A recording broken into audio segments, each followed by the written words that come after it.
Gilmore Girls, the iconic show about the life of a mother-daughter duo where coffee consumption defies any medical advice. Almost every day is an autumn dressed in a comfy sweater, and the dialogue flies faster than the time for me when I'm watching a show that probably formed the personality of so many millennials. Leave everything behind. Assume different identities. I'll join a local community theater and I'll drive you to soccer. It'll work for many years until the FBI comes to get me, and by that time you're on your own. Welcome to Stars Hollow.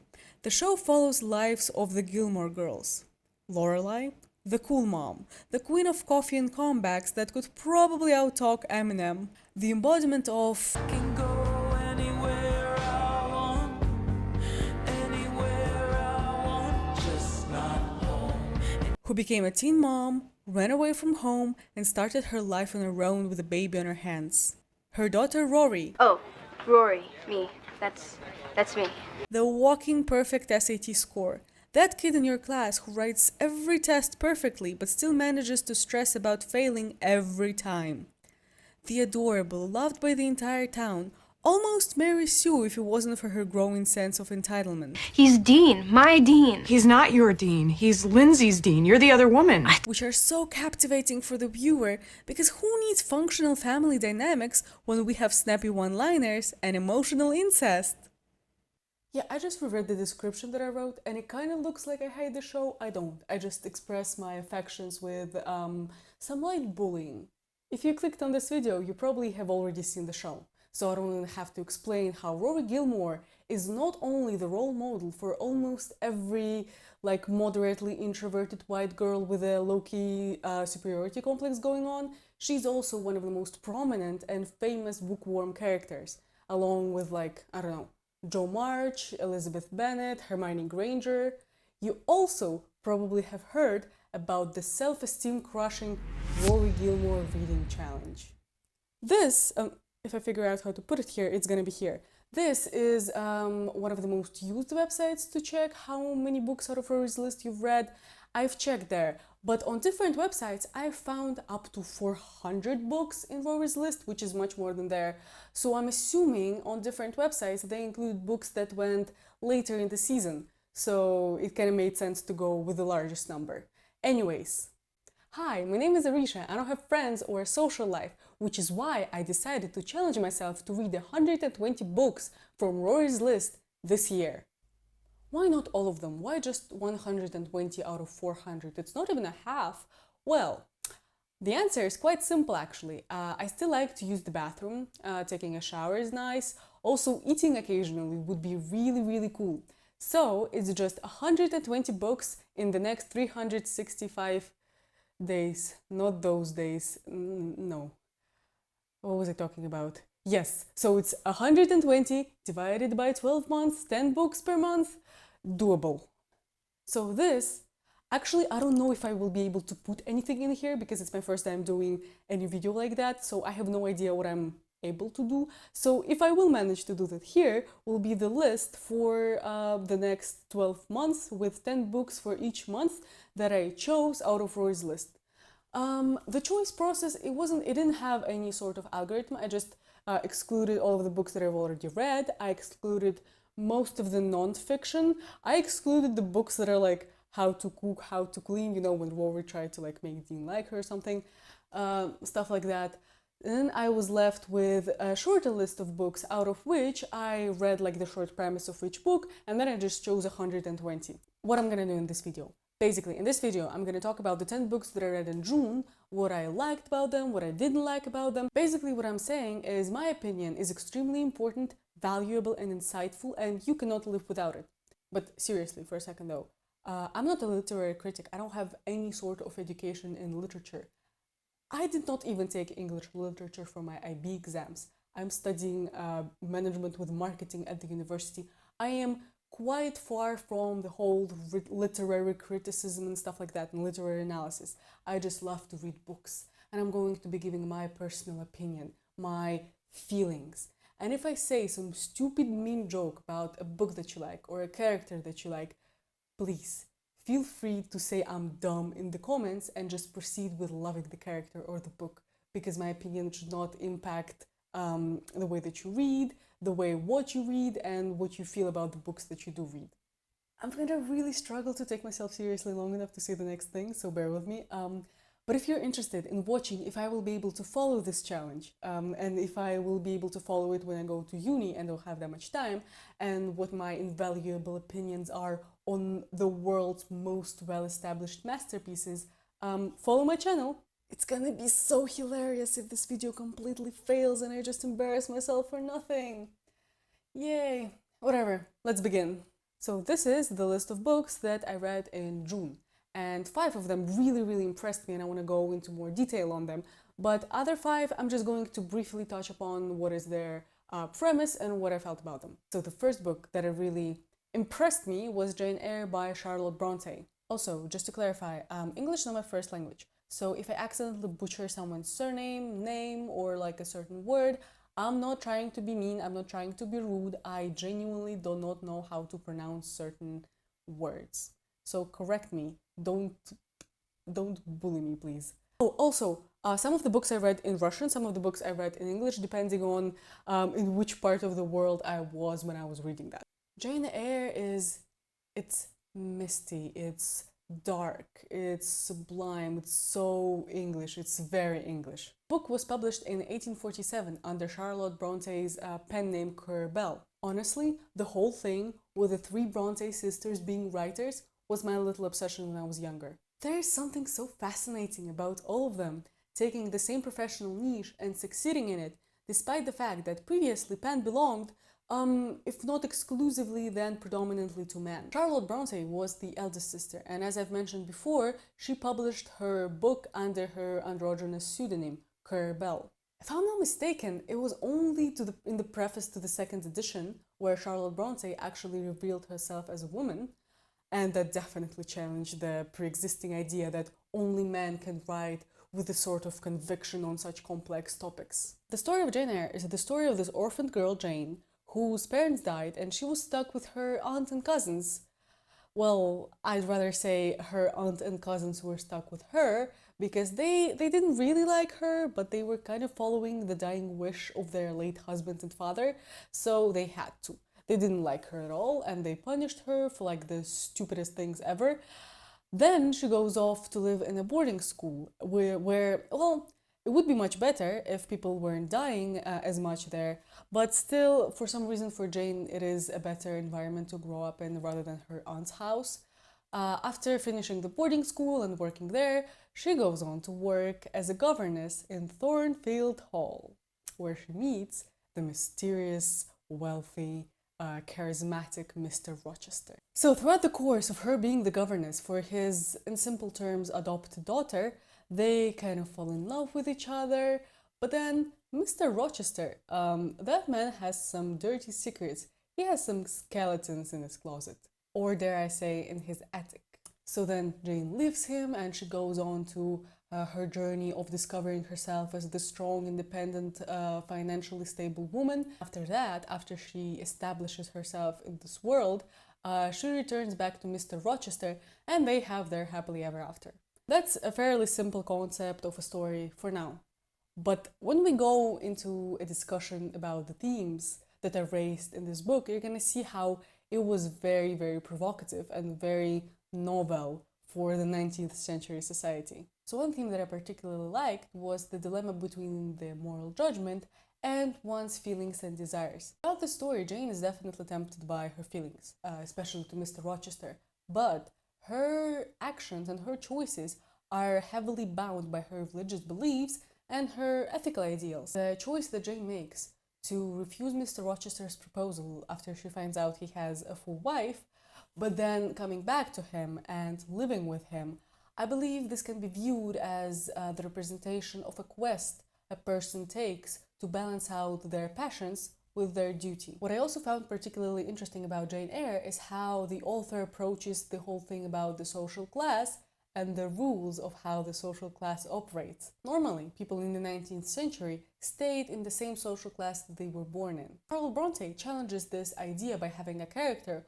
who traveled from being a poor orphan at the beginning of the story to becoming an independent woman with a significant finance by the end of the story. However, for the greater part of the story, Jane Eyre is a governess. She's the sort of bridge she can communicate with aristocrats and with the working class, which gives us a great outlook on this whole dynamic. Doing that, we can see how characters on both sides of this social class spectrum are flawed. For example, Miss Fairfax.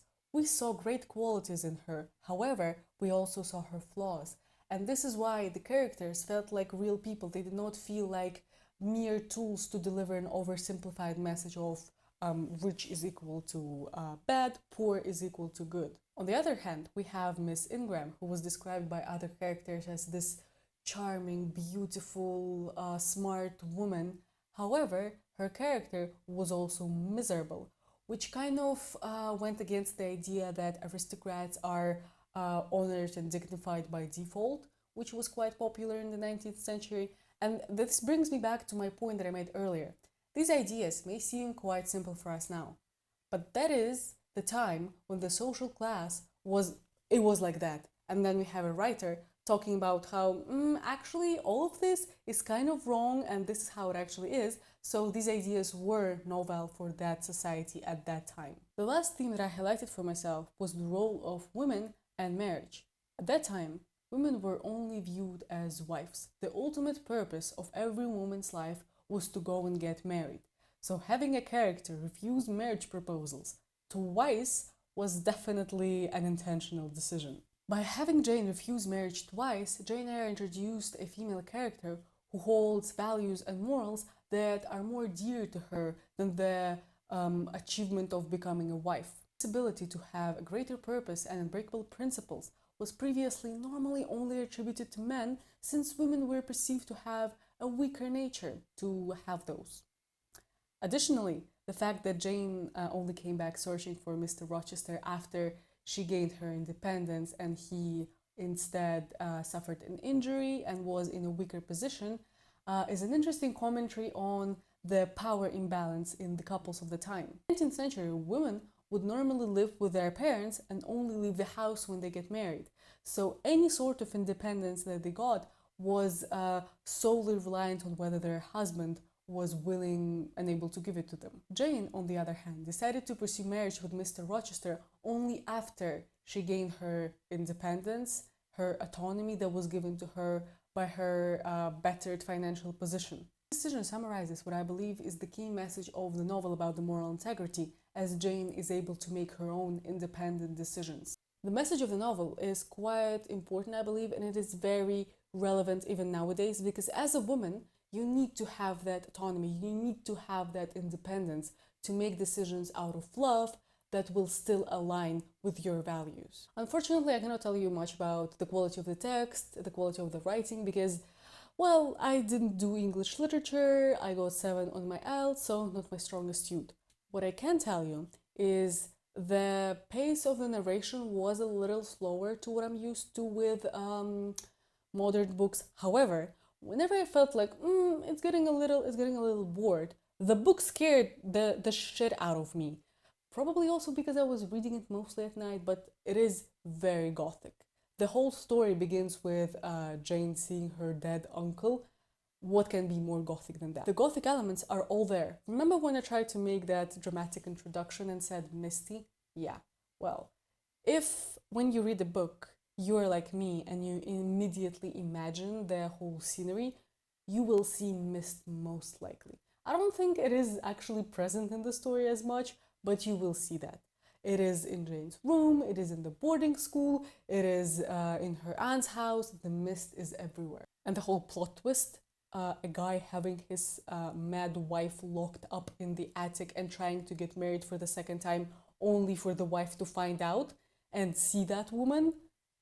I'm sorry, I was scared. I was scared when I read about all the howling, all the noises, all the someone attacking Mr. Rochester and Jane being so confused by that. I was scared for her.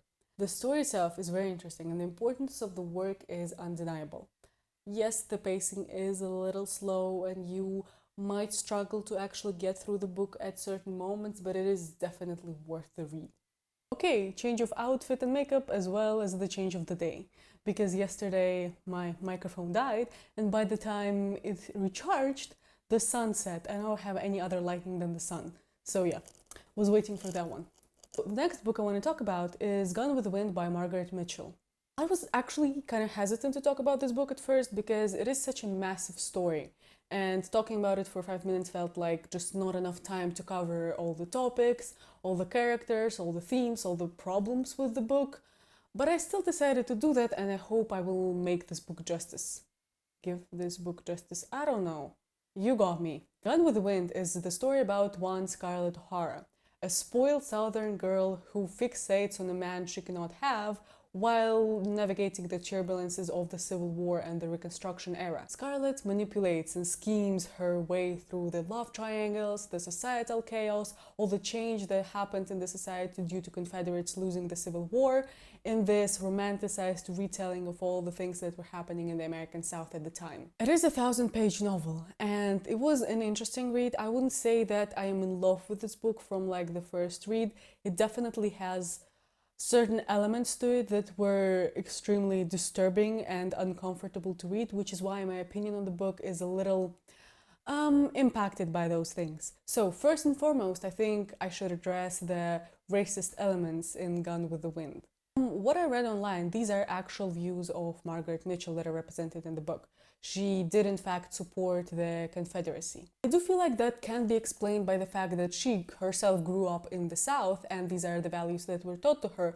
However, the book was written 70 years after the actual events of the Civil War, which is why I do find it impossible to justify it. The novel undoubtedly romanticizes that period of American history when slavery was rampant. The dehumanization is outrageous and the racist descriptions and ideas are barely even criticized. Actually, now that I'm thinking of it, I cannot remember a single moment when they were criticized. It does attempt to glorify the Southern slave owners as if they found some sort of ethical way to manage such an inherently immoral institution as slavery. Maybe because I do lack context, as I'm not American, I've never been to America, so I have no idea what place does this topic have in the American society. So if I do sound insensitive, if I do say something insensitive, please just know that it wasn't my intention and don't hesitate to correct me in the comments. I fully understand why people of color would choose to not read this novel, because the descriptions are outrageous. The dehumanization is crazy. It was difficult to read at times. However, I do think that there is a place for this book in the, I don't know if you guys read this at school, but I do think there is a place for this book in the school system, in personal readings, given that the person reading has some sort of critical thinking skills on their own or has some guidance reading through this book. And let me just explain why. One of my core beliefs is that with things such complex and profound as racism, it was a system that stood for such a long time. You cannot just simply disregard the opposite arguments as evil. I do understand the temptation to just call an evil thing evil, a bad thing, and just move on. However, as history proved, the fight for a certain human right and winning a certain human right does not mean that it is now eternal. It is an eternal fight. Getting the history and the struggles does give an advantage to the opposite side, to those who perpetuate the oppressive system. Gone with the Wind provides a valuable insight as to how inherent and normalized the white supremacy was at the time.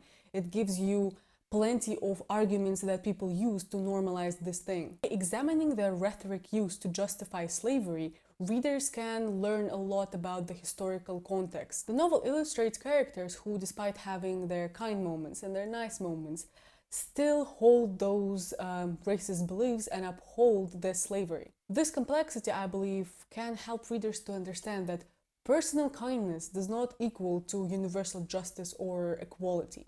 Understanding those arguments and beliefs can equip you with the necessary understanding and counter-arguments when such questions arise in contemporary discussions. And I do understand that in an ideal society we would never have to have this conversation, but it is not ideal, and we need to always be able to have an active opinion and active position on this. And just as you cannot form an opinion in a vacuum, knowing all of those talking points, the rhetoric, the arguments, provides you with the necessary knowledge to refute this harmful rhetoric and to actively uphold a more just society. That being said, now let's move on to the other themes that I highlighted for myself in the book. The first one being the war. Many people immediately associate Gone with the Wind with the romance and love story. Well, most editions, I think, they portray Rhett and Scarlett on the cover, so such a perception is not a surprise for me. However, I don't think that the importance of the civil war in the story is unjustly overlooked at times. I think I read somewhere that in this book, the Civil War is not just a setting that the author goes into detail for like a chapter or two and then just completely forgets about it. The Civil War in this book is a character alongside all the other characters. It is constant. All the events that are happening because of the Civil War. We see how different people respond to such a drastic change in their lives. Some people choose to accept the change and change their behavior according to it. However, other people choose to stick to their old ways, trying to uphold them. The next thing that I highlighted for myself was female intelligence and overcoming obstacles with willpower. So Scarlett O'Hara is not a good person. She's not. She's manipulative, she's spoiled, she's cunning, she does what she has to do to make her life better, not caring about the feelings of other people. To be fair, none of the characters are good people. I think Mammy can be perceived as a good person. To be fair, the black characters in the book are not described well enough to actually understand their personalities and their characters and talk about them, which is, I think, due to the fact that Margaret Mitchell did have the views that she had. But also Melanie, I think she does come closer than everyone else to being a decent person, but that's pretty much it. However, having a female main character who's not a hero, she's more of like an anti-hero, is incredibly important. Because these are the things, these characteristics that Scarlett sometimes has, are the things that people are so quick to forgive to male characters. We have this grey morale characters, the, Cas Brecker, the Odysseus in the Odyssey. He's also cunning. He also doesn't really care about some of the people that he meets because he has the certain end goal that he goes to. And we're so quick to forgive these things to male characters that having such a prominent female character possess all these characteristics, I believe, is very important for literature. We'll talk a little more about the symbolism of Scarlett's character and her character a little later, but I also want to mention the parallel between Scarlett and Melanie and how I also think it is important as a talking point for the spectrum of intelligence that women might have. Scarlett and Melanie are basically the contrast of this business and material intelligence of a woman who does what she has to do to make her own life better, despite what other people feel, and this emotional intelligence of a very empathetic woman who follows all the etiquette rules, who is this perfect lady in the Southern perception. About the Southern perception, another theme that I think was really prominent in the novel was the society and the rules of the society. Hypocrisy of the respected society is something that has been brought up in almost every book where the society plays a role in the story. In this story, the most evident proof of the hypocrisy of the society was their disregard for prostitution and for Rhett Butler as this completely immoral person. The society completely rejected Belle Watling as she was a prostitute and Rhett Butler because he was not a gentleman in their perception. He did not share that commitment to the Confederacy that was so important for Southerners.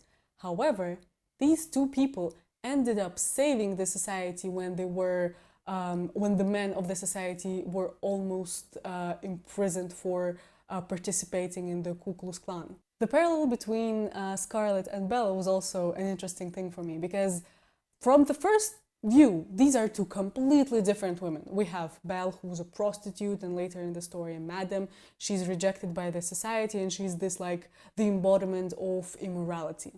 And then we have Scarlett, who had the excellent upbringing. She knows the etiquette. She used to fit the society at the very beginning. But if we look closer, we can see so many similarities between the two women. Both of them are women who are ready to bend their morals in order to achieve their goals, in order to have that well-being and material success. Both of them were rejected by society at some point for the things that would probably be forgiven to men. Both of them offered themselves to Rhett Butler for his financial support. And I know that I think it was in the story that it definitely annoyed and scared Scarlett when she saw that similarity, and I think it is definitely an interesting moment to think about. For me, Scarlett is the symbol of change, resilience, and adaptability. At the beginning of the story, we see her as the spoiled, not so smart girl who's obsessed with boys and dresses and balls and everything. But throughout the story, she grows to be a character who does the things that she needs to do to make sure that her family is safe, to make sure that she has the financial stability, to make sure that her home is safe and not sold to other people. Her methods are not accepted by society. Her methods are cruel, her methods are calculated, but she gets the job done. But don't get me wrong, her thought process and the decisions that she made sometimes annoyed me extremely, because some things about her character never changed. Things are her absolute lack of emotional intelligence and her making impulsive decisions all of the time. With emotional intelligence, we can see how most of Scarlett's interactions are very self-centered. They are all about her. She has no concern about other people's feelings. And this is where I also think that Melanie is contrasted to her, because Melanie is all about empathy. She's all about kindness and always thinking about what other people are feeling. She always sees other people in a better light. And that was something that really, I would say, surprised Scarlett, because some of the things that she did were very ill-intended, yet Melanie still saw them as some good thing that Scarlett is trying to do for her. Melanie is the symbol of kindness and the traditional view of Southerners on what a lady should be. Also, due to her lack of emotional intelligence, Scarlett always fails to understand Ashley. She always fails to understand that despite him having feelings for her, he would never act on them. First of all, because he's a gentleman, but most importantly, because Melanie understands him. She understands his beliefs. She understands that he is the old way. He's old-fashioned. He will never change and he will never be accepted by the changed society. And she is okay with it. She accepts him that way, and he knows that he would never have that with Scarlett. Ashley is the symbol of the Southern idea of an aristocrat. He will never change, and he represents all the people who cling to their old ideals and never manage to adapt. To be honest, Ashley and his romanticized and melancholic view on life really annoyed me and seemed irresponsible to me, since he had a wife and a child and another child on the way, so his refusal to change and to do any work to change actually seemed extremely selfish to me. In contrast to Ashley is Rhett Butler. Okay, let me be honest with you. I was giggling and saying, oh, what a man, when I was reading his early interactions with Scarlett. He's a very charming man. His character is the symbol of pragmatism, and his opportunistic behavior when supporting both sides in this war are a direct contradiction to all the values of loyalty and patriotism to your homeland that were inherent to the pre-war Southern society. Rhett Butler is everything that the Southern society despises, which, bringing me to the earlier point, is very ironic considering he was the one who saved it. His relationship with Scarlett honestly did not seem like a love story to me. It seemed more like two very similar people meeting each other, being able to be honest with each other since they pretty much cannot lie to each other, but they're at different stages of understanding themselves, which is why their relationship was doomed. If Rhett had already made peace with his temper, he calmed down a little, he was ready to integrate himself into the society more, even if it meant to bend his morals again for his daughter. But Scarlett was not ready to make peace with that yet. Also, Rhett deciding to pursue Scarlett despite the fact that he was fully aware that she was still pursuing Ashley led him to being very controlling and manipulative, which for a woman like Scarlett was like an immediate no. I think Scarlett valued her freedom too much. The last character who I think gets little to no recognition is Mammy. Obviously, as I mentioned before, her character is not really deep, since I don't think Margaret Mitchell paid any attention to her black characters. But in my understanding, Mammy is also this opposite character of Ashley Wilkes. She managed to change according to the changes in the society and yet still maintain her views, her traditional ideals. Additionally, through the fact that she was introduced as this almost beloved family member despite the fact that she was their slave, can be used to talk about how owning slaves was justified through narratives like that. Overall, it is definitely a must-read. Actually, the book kind of felt like War and Peace to me without the war and the long French portions of the story. The pace of the story was actually something I want to comment on because it was great. The story never felt like it was dragging out too long. It never felt like it was too fast. It was the perfect pace. It's like if you want to learn how to pace your story correctly, read Gone with the Wind. In general, I would definitely recommend reading this book. However, I would advise you to read it later in life if possible, not in your teenage years, since you do need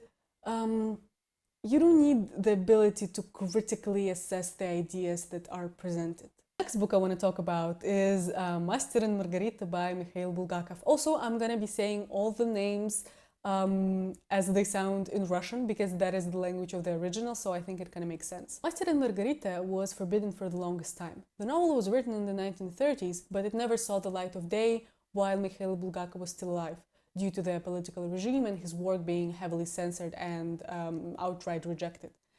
After his death in 1940s, his wife, Yelena Bulgakova, actually preserved the manuscript. The novel was first published in the Soviet Union in 1966 or 7 in the Moskva literary magazine, but it was a very redacted and censored version. The first time that the uncensored version was published was in 1973, and it was outside the Soviet Union. It wasn't until 1980s, during the period of perestroika under Mikhail Gorbachev, when this novel was finally available in the Soviet Union. I know about all the jokes about how it's always the people who read like 10 books in their lifetime always say that Master and Margarita is their favorite book, but it is actually good. And I think there's a commentary to be made here about how it's like with music, you know? A band makes a certain song, it goes viral, everyone loves it, it plays everywhere, and then if you dare say that, oh, this song is actually my favorite by them, you're called a poser, because how can you love their most famous song?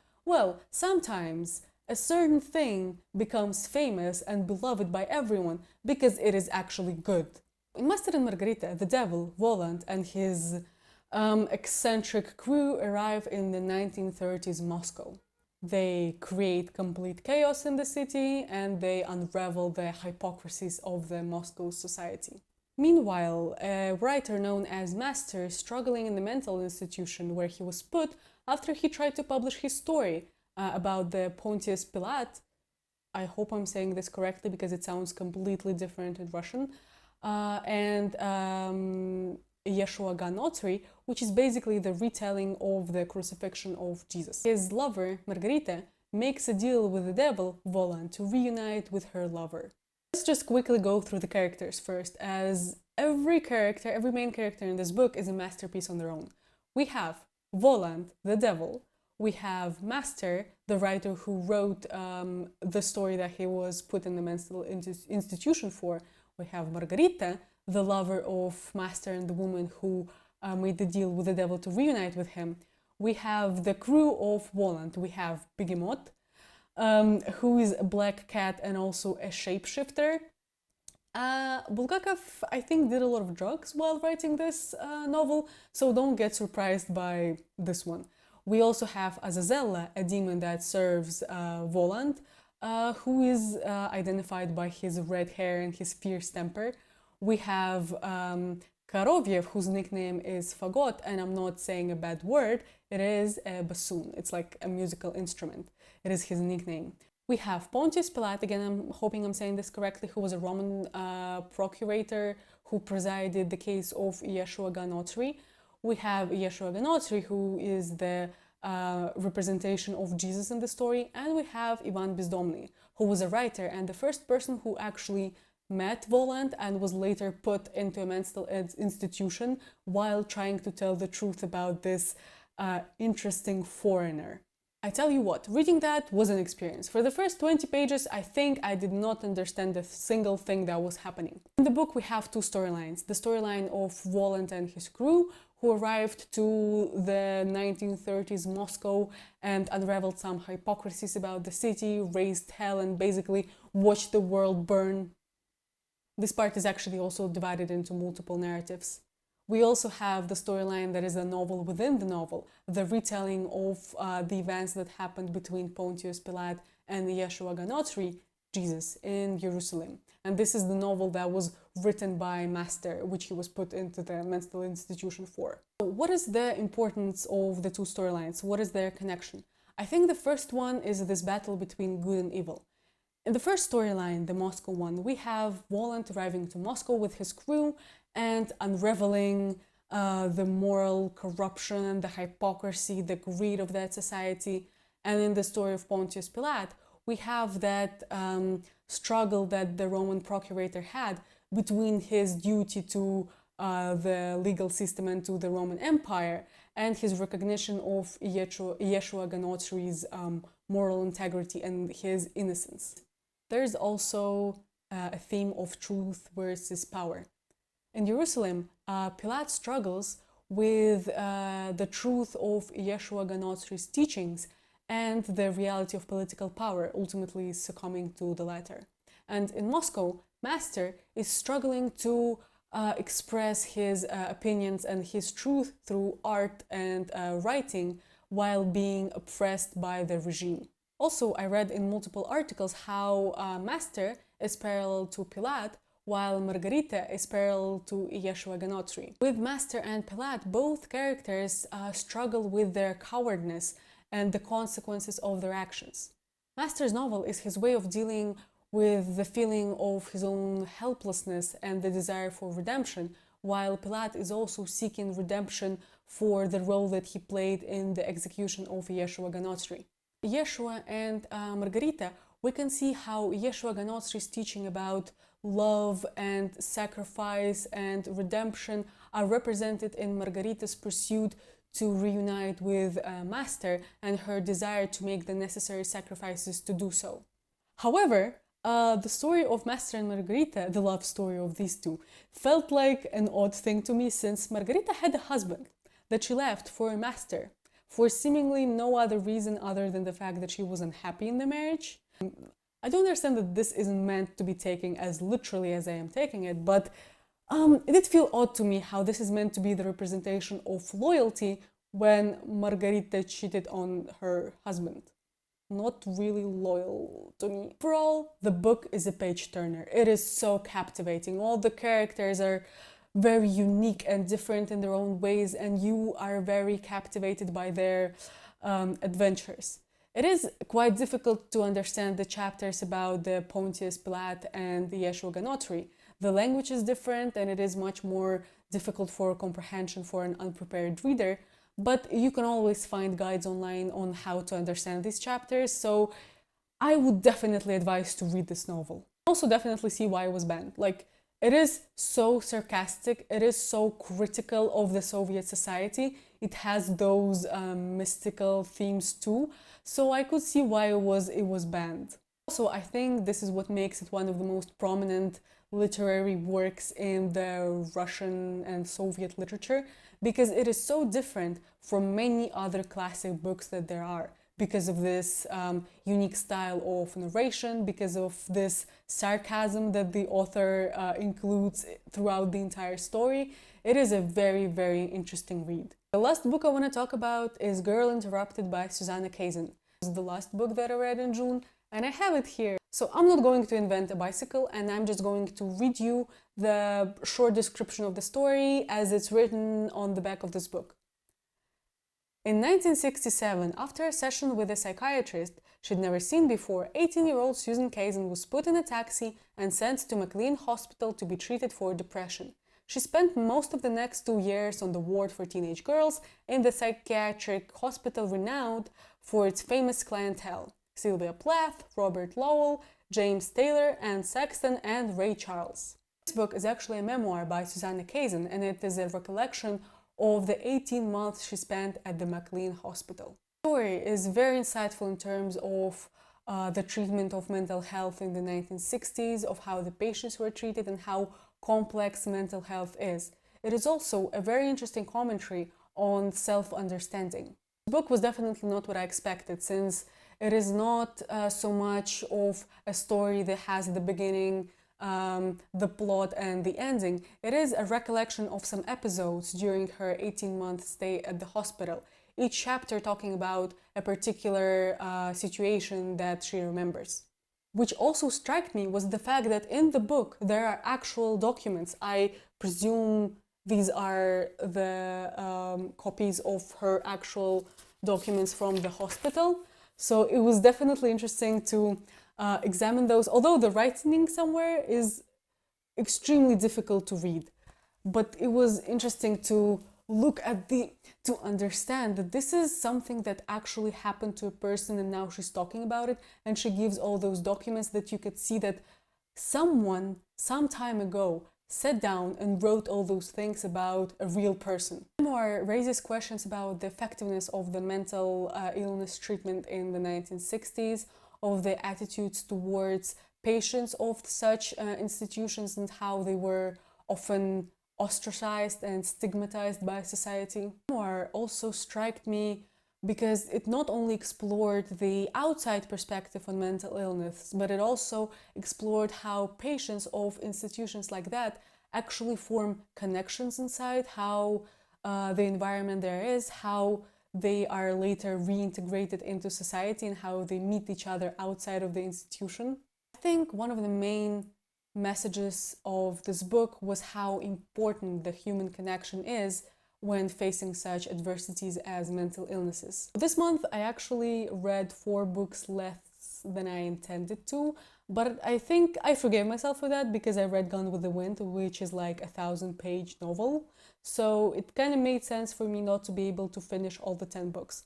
However, the 3 books that did not impress me as much as the previous 3 were Northanger Abbey by Jane Austen and The Dirt, which is the memoir of the Mötley Crüe members. I'm going to briefly talk about these books and then talk about the books that I chose for myself for July.